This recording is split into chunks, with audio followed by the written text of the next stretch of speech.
Declaració institucional contra la violència de gènere. Té la paraula la senyora de la dona.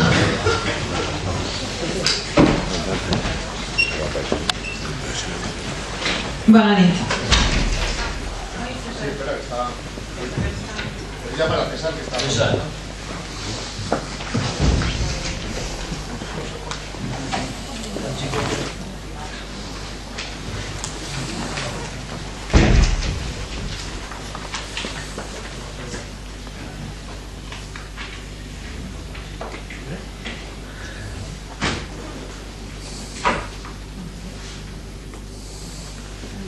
Sube, que no sube.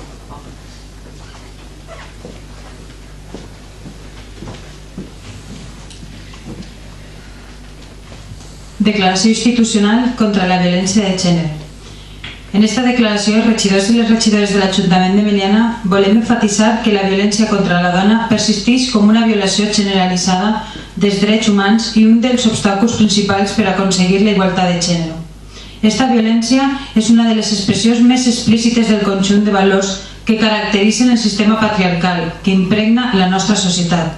Valors associats al bel·licisme, a l'agressivitat i a la dominació d'uns sobre uns altres i que assigna tant a homes com a dones patrons de funcionament que es complementen de manera que se'n garanteix la perpetuació.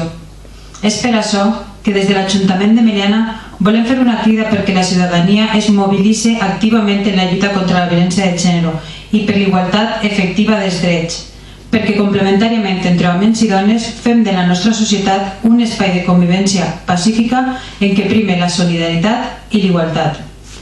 Els representants polítics i les representants polítiques tenim una gran responsabilitat en això i els ajuntaments, com a l'escaló de l'administració més pròxima a la ciutadania, haurem de tindre sempre les portes obertes a totes les dones que necessiten suport en els moments més durs.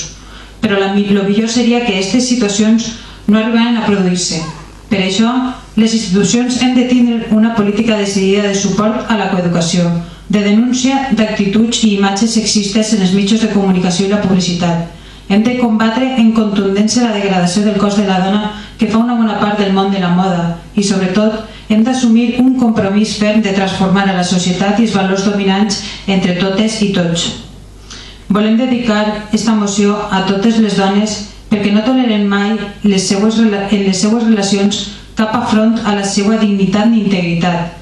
Les reformes socials, la justícia i l'educació són importants per enfrontar-se al fenomen de la violència de gènere, però complementàriament és imprescindible que nosaltres participem de la construcció d'una societat sense violència i en què es faci efectiva l'igualtat dels drets.